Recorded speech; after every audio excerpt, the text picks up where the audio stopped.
Hi, hello, thanks for tuning in. Before we get into it, though, I gotta say, I fucking lost the mic recording on this whole episode. I know. It wasn't entirely my fault, but it was entirely my fault. So, yeah, the audio quality is absolutely garbage. Enjoy. All right, we're rolling. Okay, MIINA, Fergus. here we are. We're all here. First episode with a pet. Oh, that's Good awesome. Right on. We're glad to be the inaugural animal episode. Yeah. Oh, we could Mic him give up. him a mic. Yeah. His thoughts are all very deep and internal. Yeah. He's a very sensitive boy. You stay down there though. He doesn't bark at all though, hey? No, he does when there's something. Yesterday he was barking at a fire hydrant for a minute or two. Mm. So when he's focusing in on something, Mm. he might make a bit of a low big dog bark, but for the most part he's very quiet. Nice. Yeah, he's a good boy. Right, Chad. This is his first tour. So far so good. I guess it is helpful to have, you're not solo on the tours, having the band to, different people can, if, you need to be somewhere where there's no pets, you Yeah. can figure it out. Yeah, totally. And I mean, because we're in an old tour bus, it's pretty spacious and there's couches. Nice. And then he kind of just chills and keeps the bus guarded too a bit. And, Nice. yeah, but it's nice. He kind of provides a bit of comfort to everyone. It almost seems like he sort of knows when, someone might be needing a dog in their lap or whatever, someone's missing home and then he's there. And I think it feels pretty nice. So everyone's kind of commented on how nice it is to have a dog on the road. Nice. Yeah. And is this, have you guys done a big tour yet as MIINA? Not as MIINA. This is the first real tour as MIINA. We've done a couple little loops around. Last summer we, played a couple shows in BC and a couple in Alberta. But this is to announce a 23 date tour felt really nice. And yeah, a lot of hard work went into it, but it's been great. It feels really good to follow the release of the first full length album with a full tour. So it's been nice to share that all. Yeah. Yeah. The album's great. Thanks. Really liking it. Thank you. I guess my first question, are these songs usually done when you bring it to the band, or are you figuring it out together? Over the years with different projects and whatnot, I would bring ideas to the band and we would create them together. I was in a band before this called Carmana, and that was quite collaborative. But with MIINA, because that's my middle name and this is sort of a new chapter, I've started to do a lot of just pre-production as well and arranging and creating, and I have a very humble home studio set up and I really enjoy just kind of messing around with tones and ideas there. Late into the night, you'd start layering on more harmonies or whatever. So this album was quite realized by the time I brought it to my bandmates, and then I obviously always leave the door open for them to sprinkle their own magic on it, because I do play with a really great and just unique players, and I love to hear their take on some of this stuff too. So and then bringing that to same thing to a really solid team of producers, it was also just there's lots of space there for interpretation, and I feel staying open to other ideas is it's only going to make your music stronger. So yeah. You're saying tinkering late into the night, is that usually your creative time? I wish I knew when my creative time was so I could plan for it, but it's always changing. Sometimes I feel first thing in the morning I'm just I feel inspired because it's a new day and I have kind of uplifting and hopeful ideas, and then sometimes late into the night it's dark and you're feeling a little more, I don't know, reflective. Is that okay that he's helping? Yeah. Lucky boy for and then you just never know when you're going to get into that kind of dreamy state of creation. So yeah, I never really know when it's going to hit. Yeah, I wish I did. Do you will you force yourself to work on it even if you're not feeling it, and then it eventually comes? Oh, there's a bark. Oh, hey. That's Fergus. Hi, Fergus. Yeah, I try to like commit time to creating because I feel like otherwise if you don't, like a week or two or a month can go by and you're like, whoa, I haven't actually sat down and like what happened here? try this. Yeah, because I didn't feel creative. So sometimes it's like I have this idea, I must create it, I must like play around with this like melody or this lyric or whatever, this chord progression. And sometimes you're like, I have to sit down and try to see if anything comes to mind. And I think I've gotten a bit better at like the art of letting go, like even just sitting down and creating something. Like I've just written a couple like, this is a horrible song, but I'm going to finish it and then I'm going to delete it. And no one else ever needs to hear this.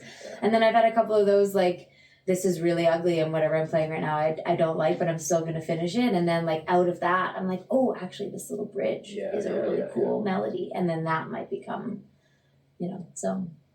That reminds me of one time I wrote like the worst country song of all time, like to be that, Yeah, like I just had all the that was the tropes and intention. everything. Nice. And then I hit the bridge and I got into it a little bit. I'm like, is this actually not terrible? Like what's going on here? And it actually like kind of unlocked like a little bit of a country tinge, I guess, in my writing. I was like, cool. I think you can put a little bit of that in there. Yeah, neat. That's awesome. Yeah, it's funny. I was just like, and it's good to finish things, and just like see it through, and like, even if it's not what you want it to be, just it's good practice. Totally, it's great practice. Yeah, it's only going to make you stronger as a songwriter too. So yeah, why not? You already have? Are you already working on the next one? I am. Yeah, you're the first person to ask me that, actually. Yes, I am already working on the next one. I was yesterday sitting on the bus and going through some demos that I've worked on, and kind of thinking about next steps and, who might be involved and whatnot, like from a production point of view and whatnot. So, I'm starting to really think about that stuff, which is exciting.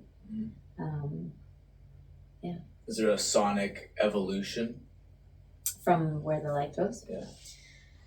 I don't know yet.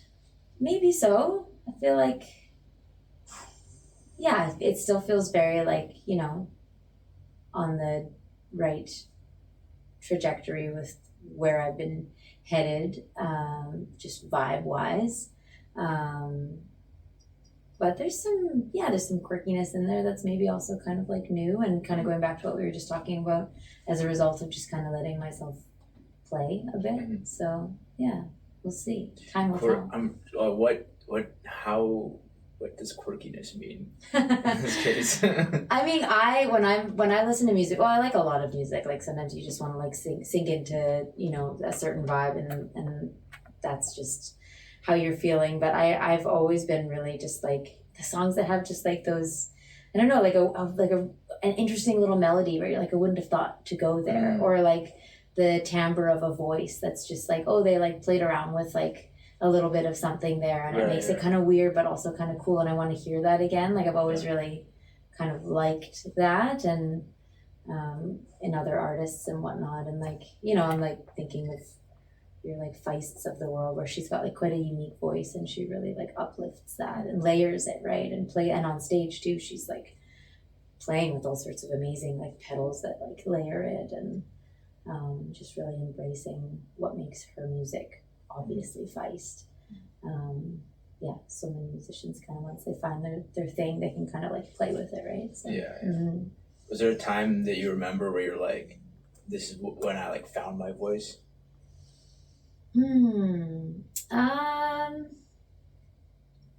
Like in particular, one moment. I mean, I remember the first time I sang in front of people in a high school talent show. And before that, I was kind of just this like jock. I played sports and no one really pegged me as like a musician. It was just something I did at home. And then I decided to have a friend play piano and sing a song. And I was like, oh, that was really, really enjoyable. And it was nice to see how other people were happy as a result of singing. Like I think I had an aha moment of like, this feels really nice, to use my voice to make other people, feel something. So that sticks in my head a bit as like, I guess, a moment in time. But I feel like, you know, since then, just like developing my voice, there's been a couple moments where on stage I just like, I feel like things are clicking, or in studio, you know, like a certain song, something sung a certain way is just like, that feels really, really good and really genuine. And yeah. Was there one on this album that took longer, or like the like vocally especially didn't feel like it was hitting until it did? The song Live My Life on Holiday, the chorus is really high, and naturally my voice is like kind of in like an alto zone, and I've trained myself to be able to sing higher and be, you know, stronger singing higher as well. And I feel like, yeah, that's definitely the highest chorus I've ever written, or like I've, you know, hitting high notes in a chorus, I've done that for a while, but to just like have it fully stay in that one high register. Yeah. So that one, yeah, that was, I guess, just like, and even live, like after I sing that song, I'm always like, I gotta catch my breath a bit here. Like it's just so much like, you know, breathing involved in holding those high notes. So you get a little lightheaded sometimes. And I do remember in studio, especially since that song ends with like kind of like a round where there's just like so many layers on top of it of like singing high and singing these other parts that are all kind of like, you know, you're giving your all with your lungs and your voice. I remember feeling like, I think I'm slightly lightheaded right now. Yeah. So I guess that one. Yeah. Do you have a vocal warm up, or do you just hit that shit? I just hit that shit. Yeah. I should warm up more than I do. I've started getting a bit better at it. And like if I'm performing, sometimes it's hard to find the time to go backstage and do like a proper half an hour warm up. And so I usually just sort of start humming while I'm like getting ready, or even if I'm like listening to a band that's playing before us, I'll just kind of hum along to their tracks or whatever, just to like slowly start warming it up. Because when I was younger, I would just completely hit that shit and my voice did start to get fatigued. And I know that on like a 23 show tour, I could really tucker myself out pretty quick. So I'm trying to be an adult about it, but it's easier said than done on the road when there's like no routine. And sometimes, you know, you like on our way into Edmonton, we drove through, or was it Calgary? We hit two accidents had happened, and so we were, you know, like the whole day then gets pushed back, and sometimes you don't have time to do a proper warm up. But a half hour seems crazy. I don't even know. I know. I just threw that out there. I actually know what I'm talking about. Yeah. What I did at, because like you can't just like, especially if like your opener is very strong. Like if you haven't sung all day, like that's no good. Yeah. But like I remember like I was like driving to our gig the other day, and I was like, oh fuck, I haven't like really sung it all today. And then I just like warmed up to like what was on the radio, but I didn't know the songs. I was just like, I am warming up. Like, you know, yeah. Just get the vocal cords doing something. Yes. And then it'll be all right. Yeah, and I think that, you know, totally that's better than just going in cold. Yeah. So we do what we can with, you know, the moments we have. Yeah. Yeah. What your main instrument is guitar now. Do you still play the piano? Yeah, so piano was like my first instrument growing up, and then I got into violin, and then I got into guitar when I was in high school, and I started listening to more rock and roll and wanting to be in bands and whatnot. And I kind of let piano go by the wayside for a while, but with this album, I did a lot of the songwriting just on a MIDI into, again, my very humble home studio setup, and then in studio, I got to play some really beautiful gear and a gorgeous grand piano that was Glenn Gould's in CBC's studio, way down in the basement with our good friend Eric Nielsen. It's his space, and that piano's down there. So there's like that piano's on the album, and Howard Redicott too, our other producer. He has some really amazing gear. So we got to totally just get like nerdy with keys and synths and whatnot. And for this tour, it's the first time I'm playing keys on stage. Because my wonderful friend, and she sings backups and plays keys, she just had a baby, so she's not on this tour. And when we were getting ready for it with my three bandmates that are on this tour, we were like, okay, I'm gonna have to do a little bit of multitasking because some of these songs do just kind of need that over the guitar. So Pat is playing the guitar and I'm playing keys, and then I kind of go back and forth between keys and guitar. Were you like do you have to like grind like practicing for that, or was it pretty? Like, did you basically have it? I mean, I think because a lot of the songs I'm playing the piano on or the keys on, I wrote them on the keys, so those parts were already kind of in my head a bit. But to like just get used to selecting which part I wanted to play on stage, that took a bit of like what to prioritize. I mean, that took a bit of just like figuring out. Right. I'm not playing anything crazy. I'm not soloing on the piano. There's a couple little bits here and there that are kind of flashy, but for the most part, it's kind of just like holding down the vibe with the guys.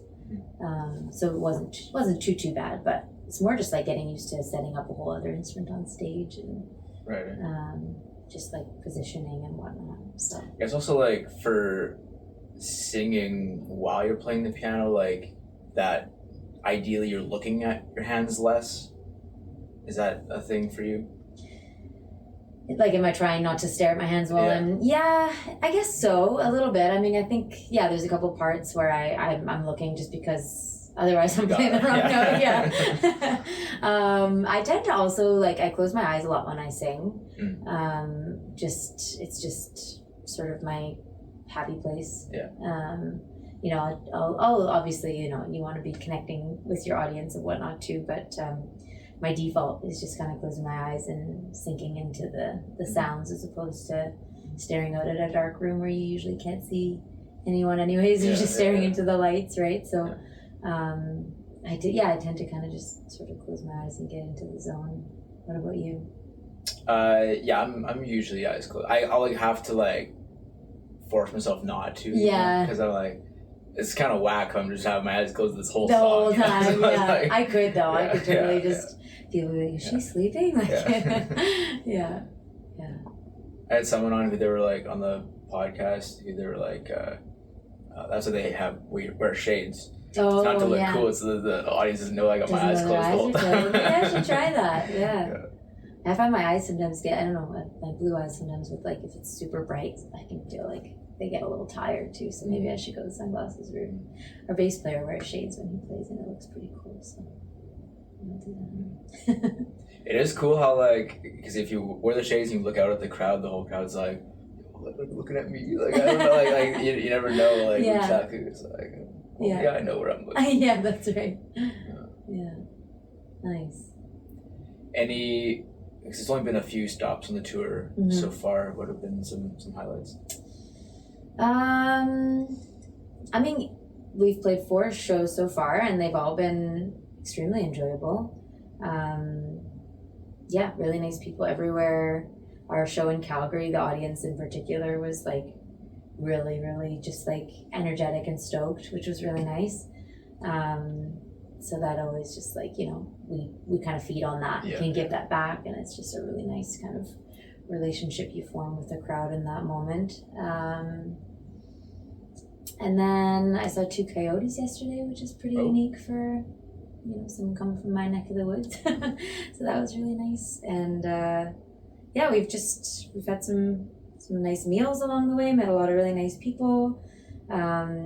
We've seen some beautiful countryside, and you just kind of get into this like mode of moving forward, and it's so different from being at home. So you kind of feel like a different person on a different journey for a month, and it's very sacred being on tour. It can be absolute mayhem and things can go wrong, and then you have to troubleshoot, but when you're moving forward, it feels really meditative and kind of therapeutic. And having the dog also helps. That's good. Yeah.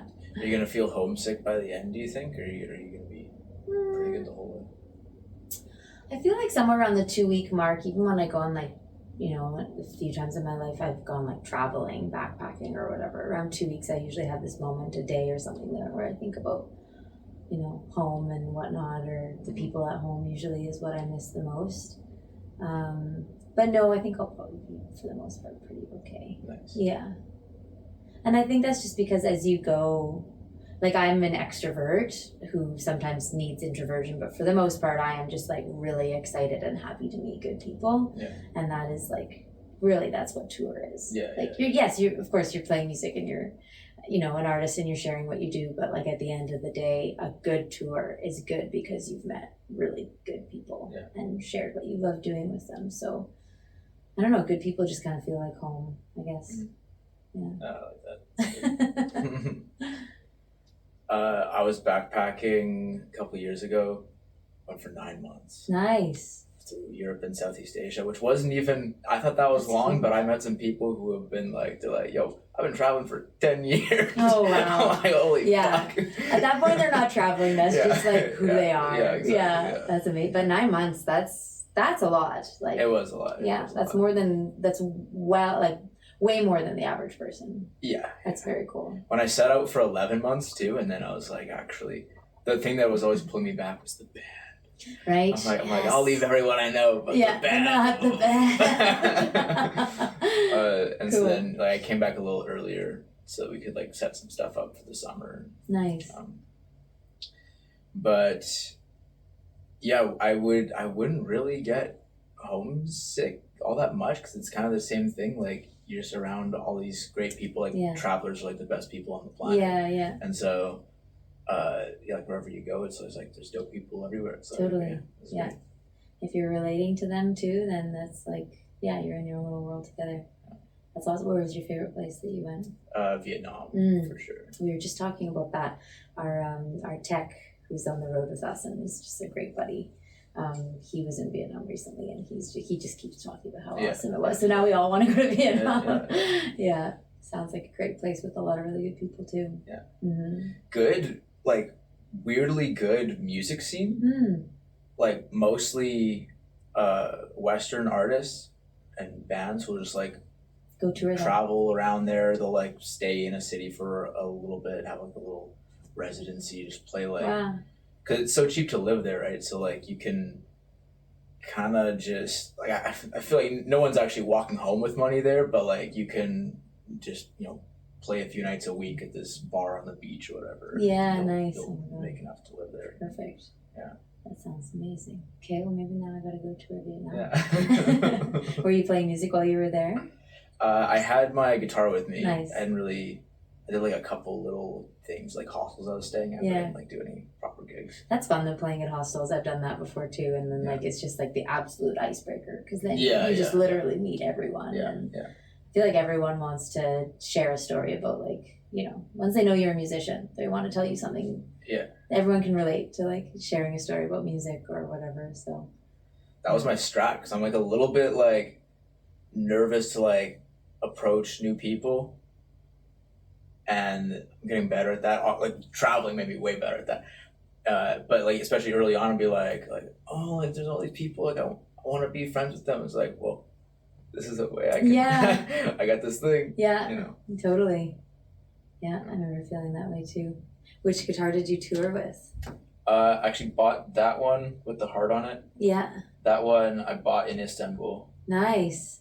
And that's the one I went with, or so I didn't go with any because it would have been like $80 to bring one. So I was just like, I'll buy one there. So my first stop was Barcelona. Bought a guitar there off Facebook Marketplace. It was like $150, like 3/4 size. Real nice guitar. Perfect, yeah. Got everyone I met out there and who I performed for to sign it. So I had like 60 signatures on this thing. Awesome. And then I left it on a bus and I did not get it back. It was fucked. Oh, that's heartbreaking. Yeah, it was rough. I wonder where that guitar is now. You know, someone's like, yo, someone's not appreciating it enough. That's what. Like, how do you see that guitar? Like, yeah, I'm gonna take. This is clearly so important to someone. Yeah, I'm gonna take this. Totally. I wonder, or maybe they're like, maybe it's living on, and they're continuing to collect signatures. Sure. You never know. Sometimes those things make it back to you. You just never know. Although that would be pretty far-fetched. But you never know. Technically, I'm thinking now. Is there like, I think I have a picture on my Instagram with that guitar. How long ago was this? It was like summer of 2024. Okay. I wonder if you could post it on like a Reddit or something, and then I could go, well, Yeah. It's amazing what some of those like online corners are capable of. Yeah, I didn't really look that hard. I was keeping track of like Facebook Marketplace to see if anyone was like trying to sell it for like a few days. Mm-hmm. But then I honestly got over it pretty quick. I'm like, I can't. Yeah. I just gotta accept it. It's fine, you know. Go find another cool guitar. Yeah. And then I did, because I was in Istanbul, so I got like, what are they called? Bog something, but the G is silent. I want to say a baklava. That's the dessert. Yeah, sounds delicious. It's like a 4-string guitar, but every string is doubled up, so it's like an 8-string. Whoa. And I think traditionally tuned in fifths, like each string. Yeah. The double string is the 5th. Oh, cool. But then I was like experimenting with all types of shit, and it has like some microtones, not all of them. So sounds amazing. It was pretty cool. So that's what I bought first. So I'm like, well, I'm down a guitar. I might as well like try this local traditional. Get trippy with something else. I had it for like 2 days, and then like the tuning pegs were just like pegs like stuck into the wood. There was no like gear or whatever. So it just like would not stay in tune whatsoever. It always just keeps slipping. So I'm like, after 2 days, I'm like, all right, I'm not fucking. Because I didn't want to spend a whole bunch of money on an instrument that I wasn't maybe gonna like. I was just kind of experimenting. So then went back there, replaced it with an actual nice guitar, and that guitar, I might like the sound of that better than my Taylor. Oh, really? And that was like, that's amazing. It was like $260. Wow. It was used. Probably if it was sold here, it would be like 500 or something, because it's just the market's different there. But like, amazing. Yeah. So it kind of worked out in the end. Yeah. And you didn't keep the wacky one. No, I replaced it with that one in the same spot. Yeah. I guess when you're traveling, one guitar is enough to carry around. Yeah. Cool. Yeah, that's awesome. You played any weird instruments? Not really. I don't think I mean, yeah, over the years we've had a couple sort of cigar box type guitars made by buddies, and we've played some, with like banjo strings put on them or whatever, so we've kind of had some fun with those.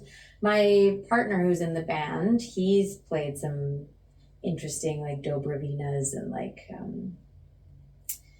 also kind of handmade on the West Coast, in like Salt Spring Island or something. Someone makes a really cool kind of instrument. At one point someone made me a resonator violin, so it was like the steel, like on a banjo, the steel, like the body, the resonator kind of plate or whatever that is. They made one of those into a violin, and it was very cool, but it was kind of the prototype. So they like gave it to me like on kind of like a long-term loan to be like, what do you think of this? And it was really neat, but it was so heavy. So it was just like that weight on your shoulder. So I think he kind of went back to the drawing board. How does it actually? I'm imagining now like a violin, but like it sounds more like a banjo. Is that it? Yeah, I mean it didn't. Like it still sounded metallic. more like a violin than a banjo, just because you have a bow on the strings. But it definitely had like I don't know how to describe it really, but the body of the sound coming through this resonator, it did kind of, it took away from the warmth of a wood violin. Makes sense. And made it, but not with, it wasn't that it sounded bad. Like, I don't know, you think about combining a violin and a banjo and it's kind of intense. But yeah, just a little brighter, I guess. Yeah. Almost a little more eerie sounding. I guess it would like reverb out. Yeah. It was a cool idea.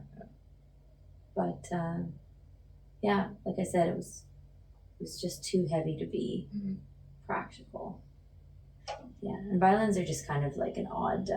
Your body's already doing something kind of odd when you're playing a violin when you think about it. So for it to be that heavy on your shoulder was just But I wonder if he's gone back to the drawing board. That's quite a few years ago now. But that's probably the weirdest instrument I've ever played. Yeah. I was trying to learn. I got these like wood flutes. Cool. Which I totally forgot these existed until just now. I keep forgetting I need to have them out, because I just have them like tucked away in my room. Yeah. I forget I have them. But yeah, I need to go back to that. They're so loud. I didn't realize this. Have you ever tried like one of these? No. Like, I got them with the cigar box. Oh right yeah, here. it's a beautiful cigar box. And I was playing it. I'm like hitting a note. I'm like, this is like, I need earplugs. This is fun. Really? Yeah. All that sound coming out of a little flute. That's cool. And then like my brother was watching like Stranger Things upstairs, and he kept thinking it was like part of the show. And he comes down. He's like, "Are you doing something down here?" Some crazy sound effect. Yeah. He's bracing himself for like suspense or something because he hears the flute like, coming in. Oh. That's cool. Yeah, you should just have those on your coffee table at all times. That's for real. Flute jams. I hit them at Folk Fest. We have Folk Fest here. Winnipeg Folk Fest is the best. It's amazing. Have you been? I have been. My band, previous to MIINA, I played in Carmana. I think today was the big things. We played it. Nice. And it was incredible. Yeah. We got called like 3 days before the festival, and I guess a band had to cancel. And so our agent at the time got us in. And so that was very surreal to go from just being at home to being at Winnipeg Folk Fest. And that was my first, like, this would have been quite a few years ago now. That was my first, like, larger festival. The first time, like, experiencing one of the, like, the great folk fests, you know? Did you hit main stage? No, we played, I can't even remember what stage, but it was pretty big still. It was I mean, they all kind of are, I guess, at that phase, but it was a pretty big stage, and I think we ended up playing twice too. We got to do a really awesome jam with a few other cool musicians, and I love those jam stages. I love watching them, and I love being part of them. It's so fun to just get to explore and meet other musicians. Anyways, yeah. And then were you gonna say you bring your flutes to the jams that happen there? Yeah, because crazy. Yeah, so fun. What a great festival. How close are you to the grounds? It's like 40 minutes from here, so I Driving. can't camp there. Yeah. Okay, yeah. Is it true that they spray for mosquitoes before the festival? I've heard that, yeah. Yeah. Those people would just be really sad, I guess. Yeah. Itchy and sad. And never that bad. Or I don't know. The mosquitoes don't really bug me here, but this was interesting. I went to Italy. That was part of my trip. They have fucked mosquitoes in the summer, and they were killing me. Oh. It's like they sense the new blood. Foreigner. They're like, a new flavor of blood. Yeah. Get that guy. Yeah. That's really interesting. Yeah, because they really don't they'll sometimes bug me here, but like everyone's like, oh, mosquito. I'm kind of just like, nah. Yeah, you're lucky. There I was getting cooked. Yeah, it's not fun when you're the chosen one. Mm-hmm. Yeah, that was always me growing up. My siblings knew that if I was around, they wouldn't get bit. I was just the itchy little sibling. There's a band name in there somewhere. Itchy sibling. Yeah. Yeah, punk, I would say. Yeah. Could you bring that mic down just a little bit? Yeah, totally. Just blocking your face. Oh, yeah, totally. There you go. When you were at Folk Fest, did you spend any time in the campground at all, or did you just hit the show? I think we went over to the campground for one, in the jam we could hear it really getting going. We went over and hung out, and I think one of my bandmates ended up staying and jamming for hours and hours and hours on end. So yeah, we went and checked it out, and were very impressed, and could tell that it was the reason why a lot of people go to the festival too is also just for the good times with their community, and I think that's so awesome. But just the whole festival was great, and backstage was really exciting to just be a young band and meeting other musicians and kind of soaking all of that kind of scene into a bit. And they treat their musicians and their volunteers so nicely there, so it's a really great space and sign of a really healthy festival. Yeah. What's your favorite around Victoria, or where favorite festival? Ooh, we've had a lot of festivals that have kind of come and gone. Sorry for my phone buzzing. We've had a lot of festivals that were really strong for a number of years, and then, you know, after a while, I feel like sometimes the people who run them are just sort of like burnt out, and so they'll stop, or COVID or whatever, right? There was a really great festival called Tall Tree, which was just like this gathering out in the woods, but it would get a few thousand people and turn into a pretty good party. And so when I was you know, starting out with Carmana, it was amazing. It was so much fun. But that one's no longer happening. Victoria Folk Fest is back now. We lost that festival for quite a few years, and last year was the first year back. And so it's just, yeah, it's really nice to see that happening again. Yeah, and then there's some other smaller fests. I'm trying to think of what we have that's like, I don't really have anything that's comparable to Winnipeg Folk Fest yet, but hopefully Victoria goes that route. Yeah, there's a really awesome one up in the Comox Valley called Vancouver Island Music Fest, but that one also stopped last year. Yeah, hopefully temporarily. Yeah, well, that was like last year. The lineup for Folk Fest wasn't as big names as it usually is. So everyone was like, "Oh fuck!" Like people were pissed about the lineup first of all, but then also Regina Folk Fest announced their lineup and then had to cancel. They're like, "Yo, like we can't do it actually." Oh really? So then I was just like, "Yo, is this coming for Winnipeg next? Like, is this just the state of the industry?" Yeah. And then now this year the lineup is like fantastic. Oh, so good. it's they got they something recouped. going. Yeah. But yeah. Speaking of being like burnt out of like organizing the festival, I'm doing that. Me and my friend are like starting a music festival. Nice. For the summer, and because there's like a couple that usually happen that got canceled in that month, or one just like skipping a year. One got canceled, so we're like, oh, there's a little void here. Let's do it. Yeah. We're like what did I say? I was like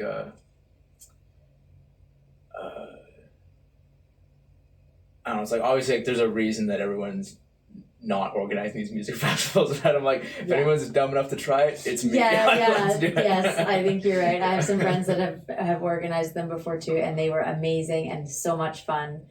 They look like so much hard work. Yeah. And you know, I think that like financially, I think that it's not something you do to get rich. It's something. I mean, it is to get rich in certain ways, but not in not in a money sense. Yeah. But where are you going to have yours?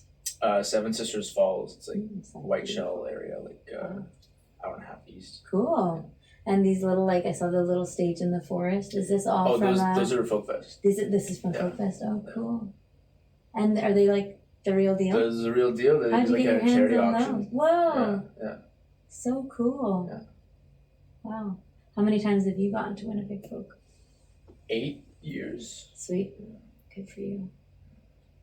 That's awesome. Yeah, I would love to play it again one day. Yeah. Do you have any festivals coming up this year that you can talk about? I don't. I guess we've got a couple, and I don't think that I can. I don't know how that works. I mean, everyone's always nervous to say it. I'm like, nothing bad's gonna happen if you just say it. But I probably would have if you didn't say, "Are you not allowed?" Like, oh, right, maybe I'm not allowed.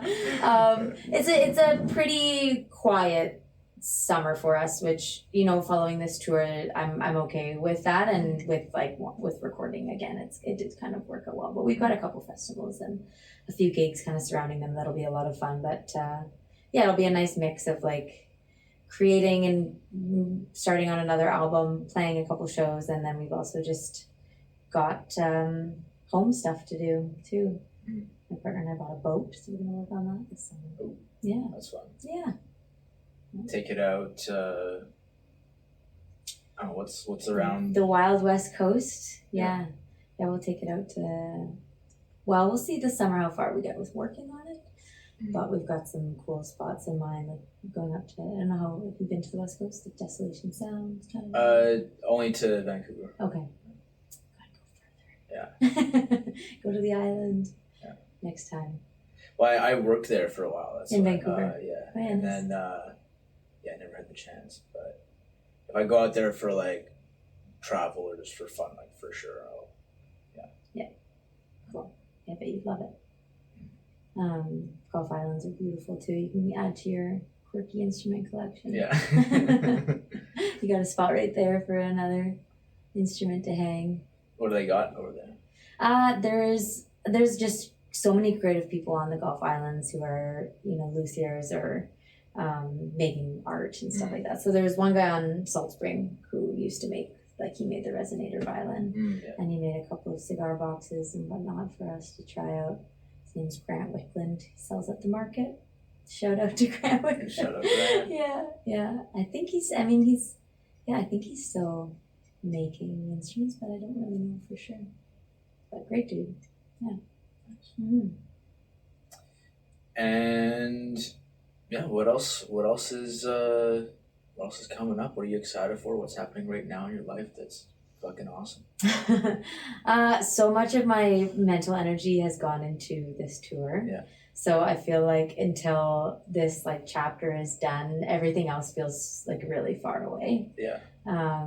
So to answer that question is just well, tonight I've got a gig in Winnipeg. Yeah. Tomorrow I've got a gig in Kenora.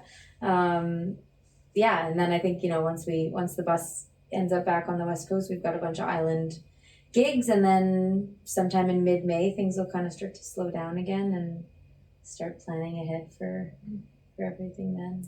Are you going anywhere you haven't been before? On this tour? Yeah. As MIINA, this is almost the first time that I've played anywhere. So these do kind of feel like the inaugural performances of this new project and my sound. As Carmana, we toured quite a bit, but we never played Hamilton. We played Hillside Music Festival once, but I've never had a gig in Guelph, so that'll be kind of cool. Trying to think about where else. Those might be the two. We're playing Kenora. I think that's the first time we played Kenora. Nice. So yeah, but yeah, as MIINA, this is kind of the number one tour, which is cool. It feels really nice to be sharing the new stuff with people, and just some people were connected to my previous project and they're coming out to see this, and some people have never heard me sing before and heard a song on the radio or their friends bringing them or whatever. So it kind of feels like a nice reintroduction, but also kind of a new introduction to some of these communities too. Yeah.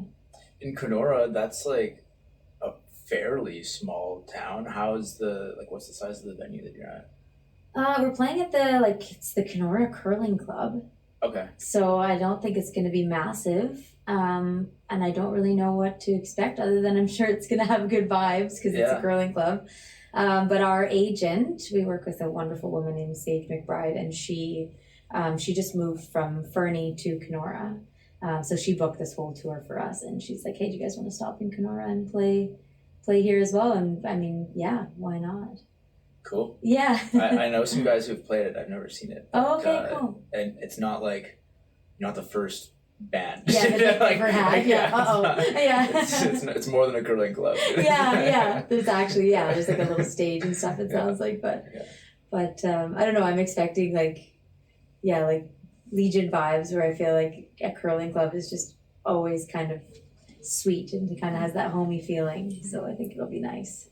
Do you want me to shut my phone off? Or are you going to be picking up these little buzzes? Yeah. Let's do it, hey? Just feel rude pulling that out, but there we go. Do not disturb. Is your we were talking about, I was talking about this with Cassador when they were on the show. We're talking about what's rock star and what's not rock star. About tour? Or just in general? Just in life, but also specifically on stage too. What we're talking about is having your phone on stage, is that rock star? Or is it not rock star? Ooh, I think it's not rock star. I think so too. The only thing that's interesting is that we've switched to in-ear monitors, and we have on our phones the ability to do our own mix. So if live, if I'm getting, for whatever reason, if I'm getting way too much drums, it's kind of nice that I can just be and turn that down. But I don't. So usually I if I have it, it's kind of hidden just in case all hell is breaking out and there's whatever going on, which has never happened, but it's always kind of well, at least I have the ability to just turn that down and help myself on stage. So if I do have mine, I kind of tuck it away, and it's kind of just to know that like I can control what I'm hearing in my in-ears a bit. Yeah. But like in the back pocket or whatever, no, it's not. It's definitely not Rockstar. That's not. And I had Rockstar. it. I meant to take it out of my pocket. Oh no, you at didn't. my last show, and I didn't. Yeah. And I saw the videos back. You can see it through like my pants. I'm like, Yeah. oh, that's not Rockstar. Dang it! Yeah, no. But it's fine. No, yeah. Just the phone in the pocket in general is just not always the most flattering. Yeah. Thing. So, but we all have it. Yeah. You sleep with the phone? Like in my hand, like grasping. I will not let go. I do, yeah. I do have it on my nightside table because it's my alarm. Yeah. Yeah. But I try really hard to not be on it right before bed. I've been saying that like I should I keep thinking I should get like an old fashioned alarm clock. Yeah. But I just don't. It's hard to find those now too, and they're all like Bluetooth smartphone or whatever iOS linked into your phone technology now anyways. Like, yeah, I think you gotta go to like a garage sale and get one of the really old school ones. That'd be kind of awesome. What I do is airplane mode before bed, and then you're not waking up to just dopamine hits. Like you can give it some time. Give it some time. Yeah, that's really smart. I think I always just, because I'm a bit of a worrier, I think I always feel like if I do that, someone I love is going to have an emergency and they won't be able to get home. Just like catastrophize a bit. But that's, actually that did happen once. My brother's wife went into labor with twins and they called us because their, the person that lived close to them that was going to come over and babysit their 2-year-old at the time, didn't pick up. And so they called me. And because my phone wasn't on airplane mode, I was able to go over so they could go to the hospital. So you just never know. It is true. We're so attached to them now. And maybe what we need is a landline or something in our room and an old alarm clock. So but then I also think because I'll think that too, like, oh, what if someone like needs to reach me for whatever? But then it's also like, well, I don't know, for most of human history, you could not just do that. And emergencies happened and people were all right. Yeah. Like you kind of just, it's healthy to let go. Yeah, it's true. When we're all like at each other's beck and call, then kind of sets that precedent. Yeah, it's tough to know what the right balance is because it's really easy to be like, I don't want any of this tech, but then so much good comes with it too, and like usefulness, but then so much bad comes with it too, and like it can be pretty detrimental to your well-being. So it's really, I don't know, I have this conversation a lot with people because I think a lot of people are thinking about it right now, like what is serving me here. And it's a slippery slope for like so many of the things that technology is bringing us. It's incredible, it really is, but I think there's also a real nostalgia for previous times when we didn't have phones in our pockets for a reason. People are, I think, recognizing, we can tell deep down inside that like how much is too much, and if we already kind of gotten there. For sure. Like for sure there. I always struggle with Instagram because like there's so many people I will only message on Instagram, or also like so on there for the band, for the podcast, whatever. Like that's kind of like a necessary component. But then they always suck me in with the fucking reels, and I'm like, I don't want to be on here, but I end up on there, and I was just like, okay. Yeah. So then I'm like, well, what's the balance here? I was even thinking just today, I was like, do I just delete like my personal Instagram? And I think the answer is no, because unfortunately, because well, here's the thing. I think the ideal world is I still have the personal Instagram, but I just don't get sucked into the reels, right? And so then you need to like, just being like mindful about like how you're using it. You can do that thing where it's like your phone tells you like you've been on this device for... Yeah, but I tried that. It doesn't work for me. You just said ignore. I'd be like, turn off. Right. They're like your time is done for the day. Like add 15 minutes. Like yep. Yeah. Like, right. And then you only have that option once. This is for Android. You only have that option once, and then it's just like, okay, no, you're actually done for real now. And I'm like, all right, fine. Go to settings. Add another hour. Whatever. And then eventually, yeah, at a certain point, like I just kept adding time every time it was an issue, and then I looked at my settings. I'm like, how my time limit for Instagram is 3 hours. Oh Like, let's just turn this off. Yeah, at that point, 24 hours a day time limit for Instagram. Yeah, I know. It's tricky, and it's hard to, like you said, you have a personal and a band account. I find that, like, I think I would be well, obviously I wouldn't be using it as much if my, career didn't somewhat depend on using it now. I mean, that's a bit dramatic. There are bands out there that aren't on Instagram and they're doing just fine, but for the majority of artists, especially artists that are, kind of at the stage in their career as I am, it's like, it is such a useful tool and almost integral. It will sell tickets. Yeah, because exactly. If you don't have it, if not with it, missing out on something. Totally, yeah. So it's kind of like, there's been times where I've been totally off of all of the personal accounts and like deleted personal accounts, but to use it as a musician, it's sort of necessary, and you're told you need to go on and be present on it in order for it to be effective. So it's like almost a good thing, but then it's a bad thing because you're getting sucked into the reels, and it's just, it's tricky to find that kind of happy medium of using it as a tool really well and not overusing it where like it sort of... Well, because it's designed for you not to use it usefully, right? Like, they don't want you to use it usefully. No, it's so true. It's designed to be incredibly addictive and a total time waster. Yeah. But it is it's amazing how we're all connected, and there's bonuses to social media, and that, like, we're able to highlight not only artists, but people around the world who are doing amazing things or doing heroic things or exposing things, or like it's pretty incredible how connected we all are. And, just to highlight things that we should all be aware of too. I took a turn there away from art, but I do think that social media is an amazing tool for connecting the world. And who knows what the future's going to look like, but it would just be nice if there was more studies done on mental well-being as a whole. And you're seeing, some countries that are starting to ban social media for anyone under the age of 16. I think I'm not 16, so I don't want to say like that's a great thing. It's not, but I feel like there's something there where it's like when minds are really young, and maybe even like, you hear about like a lot of bullying happening online. I'm really glad that when I was 16, I didn't have an Instagram account.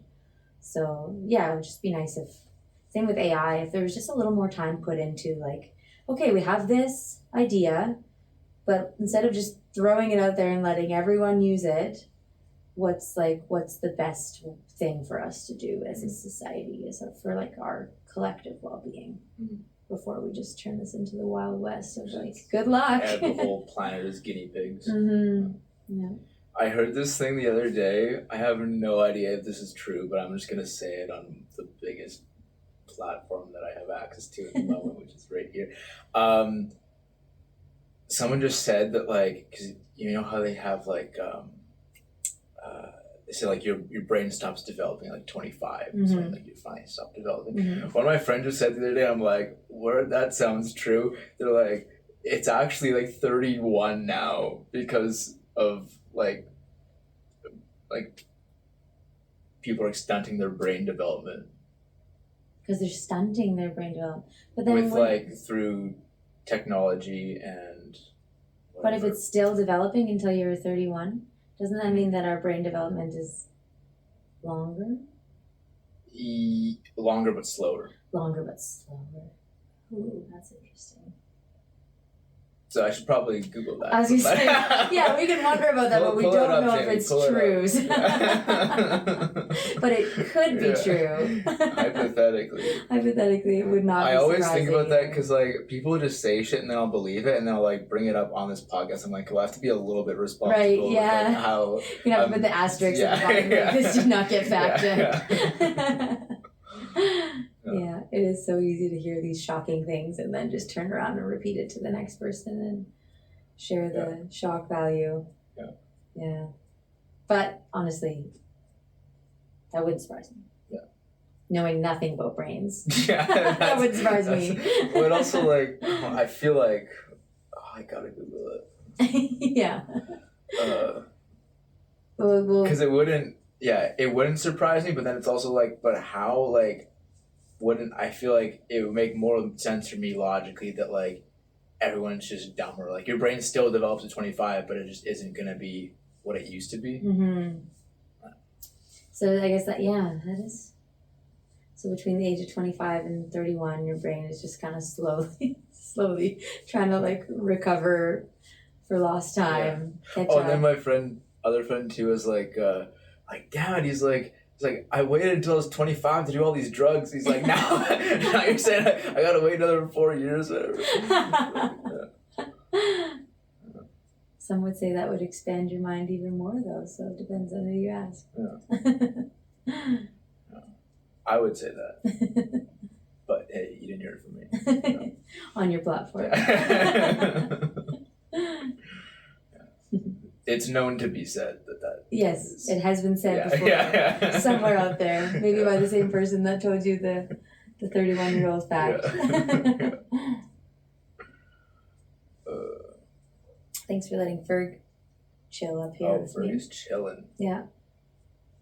I think he's a little happy to be off the bus too. Aren't you, buddy? No more shaking, rocking back and forth. It's cold here compared to the coast. We're such wimps. And it's not even cold here is the thing. Compared to how it was. Yeah. Is this considered spring in Winnipeg? I guess this is still winter. Okay. Like, technically it's spring, right? Mm-hmm. As of like a week ago. But yeah, I don't think the spring really starts until like late April, I guess. Oh, okay. Once it starts getting green again. Yeah, you guys must really look forward to that, hey? Mm-hmm. So just like a eureka moment when everyone runs out their front doors and like skips through the air when the snow's gone. Does that happen? You guys all high five or something? Yeah. I'm gonna say no, not collectively, but there are because like I run and I obviously prefer to run outside, but for like 4 or 5 months out of the year, that's not really doable. Yeah. So I'm just now starting to run outside, and it's not there yet because it's still all wet and it's still like it's still all white. But yeah, in like a couple weeks, there's gonna be a day. My head outside, I'm like, oh, okay, it's here now. Oh, that's cool. Yeah. Do you ever and then you'll see other people running on that day, presumably, because it would just be like everyone would have the I give same them a idea. high five. So I guess we do, you know. So you do high fives. Yeah. Oh, that's amazing! I love that so much. But that's more of like a run thing for me. Like I don't like if I'm just casually walking around the street, I don't be giving people high fives No, like that. that makes sense. But the other runners, I'm always hitting them with the high five. Yeah. And it is funny how like some people are stoked, some people are like, hell yeah, like whatever, like keep it up, whatever. And some people just like won't go for it. Oh. And I'm like, that's disappointing. like I'm not offended, but like a little bit, but like also like give me a high five, bro. Like what are we doing? Yeah. That elevates the mood for both parties. There's no harm in it. Yeah. Yeah. No, I run too, and there's something really awesome about like when you pass by someone and you just like give each other the thumbs up or whatever. Yeah. A few times too, I've like high five people without, and like I know them, but I didn't realize I knew them until like as like we're connecting, I'm like, oh shit, like what's up? Like, it's like I literally just do this to everyone. Yeah, they think it's because you know them, but really you're just going in for the stranger high five. Yeah. That's good vibes. I like it. Do you race? I used to. So I did 5 years with the University of Victoria doing the cross-country track program. And actually, there's an indoor track here at the university, right? Probably. Yeah, I think so. Yeah, we used to race there. And now I don't race because once I graduated, I was kind of just like stoked to run for the sake of running for a while, and I've paced a couple people through like road races. And then I got injured, and then I kind of came back to it just like to run with the dogs, go out and run some of the mountains around the island, and maybe one day I'll get back into racing because I do think, especially when you're not racing to compete, I think that there's like such a nice community around running, and like you said with your high fives, it kind of feels like just a massive high five, like, you know, to be surrounded by that many people who are just getting like running endorphins. It's like very the marathon contagious is joy. hype. Everyone's just kind of buzzing.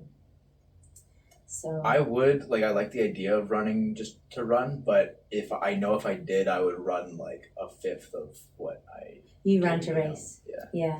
And that like keeps me like it's weird, like psychologically, like it's pretty easy. Like my runs aren't like that, like they're pretty extreme, but like I've been doing it for so long that like, and you just like gradually get longer and longer. So it's just like, it's not that crazy for me to do it, but still, like I would get a fifth of the way in and be like, I'm tired, I'm gonna go home. Yeah. You know, but like if I have the watch and I have like a target, goal, then I'm like, totally. oh, it's like anything. It, you know? Yeah. So what are you kind of distances are you running?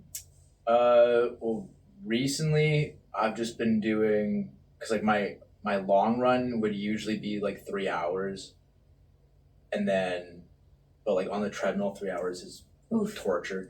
Yeah. So I just watch a whole movie is my length. That's cool. You gotta like set up in front of your treadmill. That's smart. Just bring my laptop. Yeah.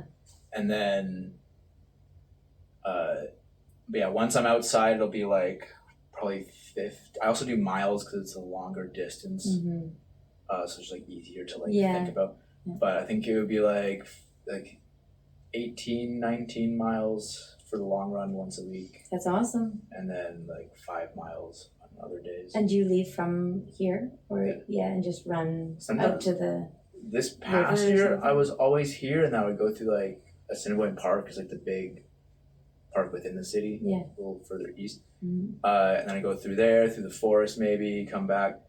Like the year before, I got really into like just like finding a cool spot or like driving to like a different part of town. I would like go through these neighborhoods that I'm like, I've never been here in my life, and this is a gorgeous neighborhood. Like, cool. But it's just like, I don't know anyone who lives here. It's like I would never be here. Yeah. Then you just like run through. You're like, oh, sick. There's this park over here. Is this going on? Like, it's cool. I love that. I love that about running. How you can just, being on tour, you know, going for a lot of runs in like random neighborhoods. Same thing. I would never have gone there, and it also helps me remember where I am. You know, and you kind of like, as soon as you've been there on foot, it's different than being there in a vehicle. It just kind of, there's a map that gets kind of more solidified in your brain, especially if you've gotten a bit lost and you figured your way out of it. Then it's like really locked in there, and like landmarks and whatnot is very much how I find my way around. So that's why when I was traveling, it was like often the best part of my day was just the run, because then it's just like, it's just exploring, but it's like, since it's happening fast, it's like so much more exciting. You know, it's like I wouldn't do this route walking because it would take like 4 hours. Yeah.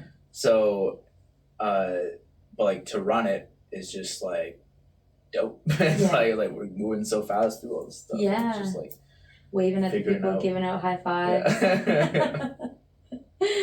No, it's a nice thing to get to do. And you don't have a dog, but maybe one day you will, and then you've got your perfect running buddy too. You ever think about it?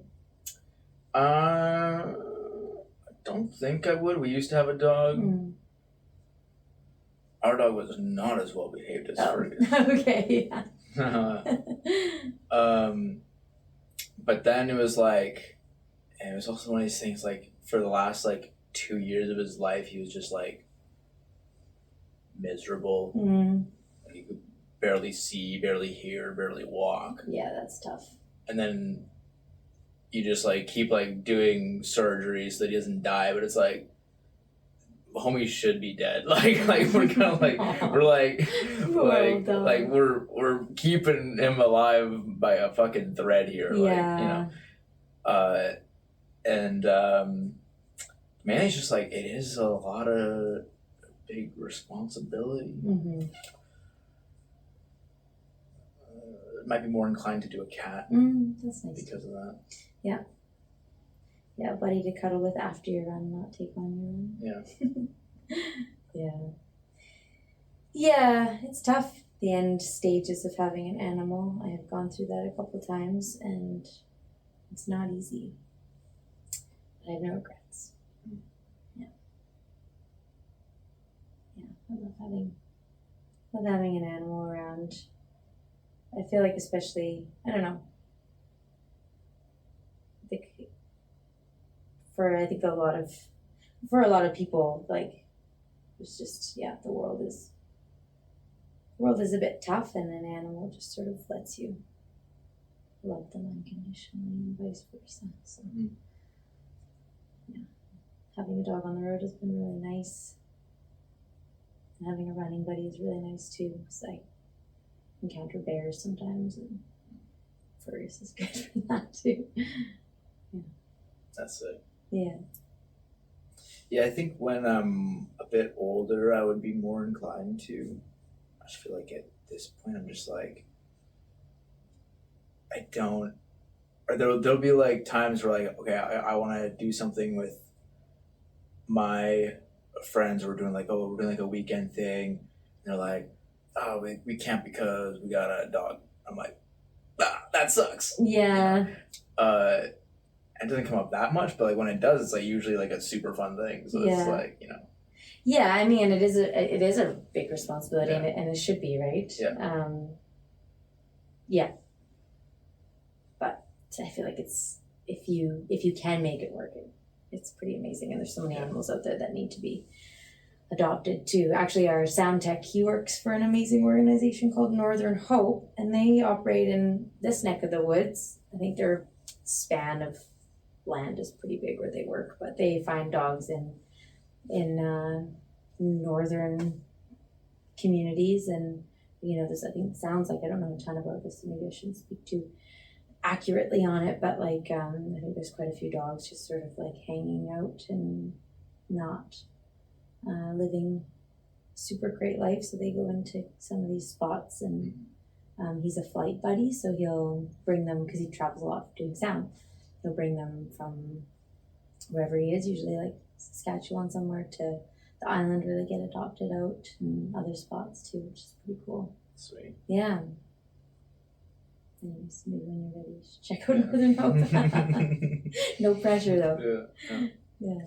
Oh, my friend almost got me a dog, and then decided like this is probably like as like a fucking Christmas present or something.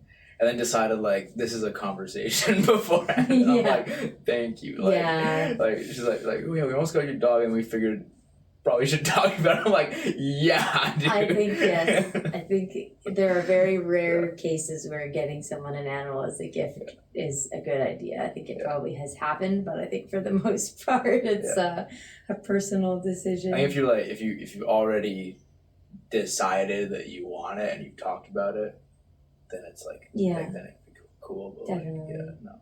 But as like a haha, here's a dog. Here's a very large responsibility. Yeah. Meanwhile, you're like organizing music festivals and touring with your band. Fair enough that it's not the right time. That's smart. Yeah. But I just feel like anytime I hear that someone's a runner, I'm like, do you have a dog? It's just so rad to run with them. A little pack. Do you have kids? No, I do not. Yeah. Would you? I've never been asked that question in an interview. I don't know. Very much have always been sitting on the fence, and might just sit on the fence until the day I die.